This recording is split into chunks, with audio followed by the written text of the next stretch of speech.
Ali veš, da sem našel spletno stran, kjer dobiš veliko Instagram sledilcev, če vpišeš nekaj osebnih podatkov? To je res sumljivo, jaz tega ne bi naredil. Anže, vse nam je.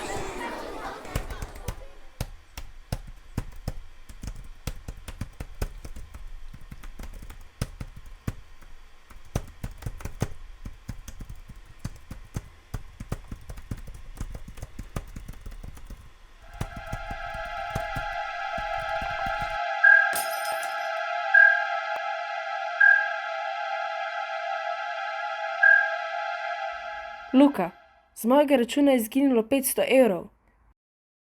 Morala bom poklicati policijo. Mama, nisem vedel, da se bo to zgodilo, jaz sem bil, oprosti. Ne morem verjeti, razočarana sem. Ali se zavedaš posledic svojih dejanj? Dober dan, poklicali ste policijsko postajo Ljubljana. Dober dan, kličem, ker je z mojega računa izginilo 500 evrov zaradi vpisa osebnih podatkov na neko spletno stran. Zanima me, če jih lahko kakorkoli dobim nazaj. Žal mi je, gospa, vendar ste podatke vnesli prostovoljno. Takih primerov imamo veliko, vendar žal ne moremo storiti ničesar. Nikoli ne zaupaj tujih ali osebnih podatkov nikomur, tudi če jih zelo dobro poznaš.